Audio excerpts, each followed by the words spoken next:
Good morning. Welcome back.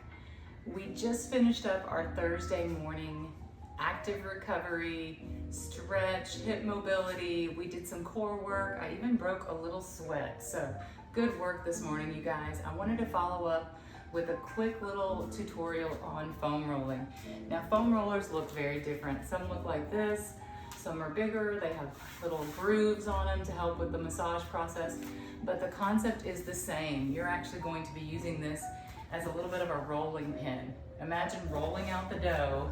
You're making cinnamon rolls with those muscles, and you're gonna literally put it underneath your muscle. So it could be your calf, hamstring, quad, back, and you're simply going to roll out the muscle, turning it from side to side so that you hit that entire chain.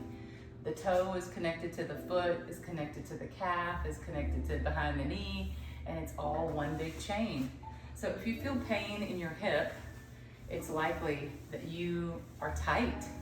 It's likely there's little pieces of scar tissue in there. Those scar tissue from over time is going to make your muscles, ligaments tighter, okay? You gotta stretch it out. So right now I'm showing you the hip IT band foam roll. I'm sitting on it like a pillow. I've got my arm supporting my weight, okay? I've also got this back leg bent, supporting my weight, because if I put all my weight on it, it would hurt badly.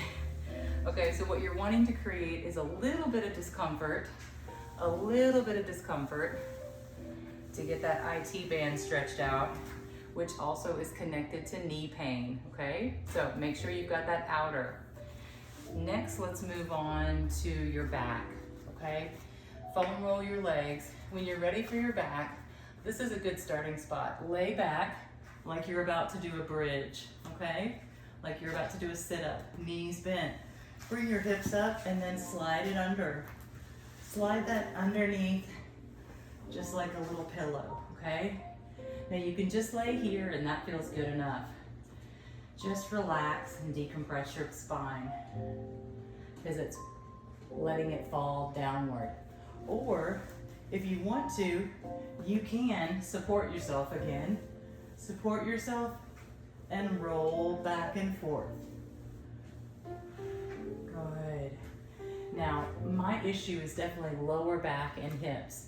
But if you experience back pain in other places, you're gonna wanna push it to that spot. So I'm just gonna keep rolling it up, showing you there is no wrong place to roll, okay?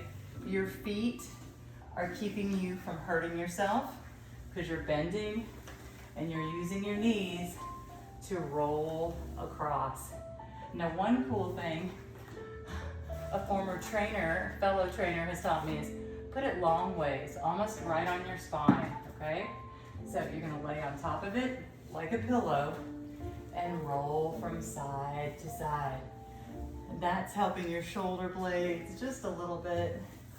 Not my favorite, but it does help. All right, let's get out of there and do a quick review, okay?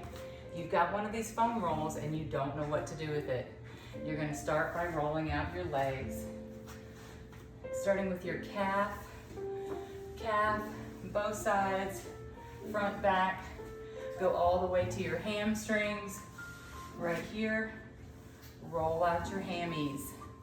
Yes. Flip it over onto one side.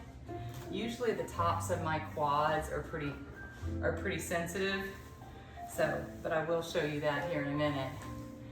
Good. Roll out that hip, both sides. Now, if the tops of your legs are especially sore, you're gonna go on top of it like you're doing a little push-up. Same thing. And roll out that quad. It's not pretty sometimes. But we figure it out, right? Think of this as a rolling pin for your body, and it'll get you through from one massage to the next, okay? Don't forget to take care of your body, you guys. Thanks for tuning in. All right, enjoy our Active Recovery Thursday workout today. Full-length video is here on our YouTube channel.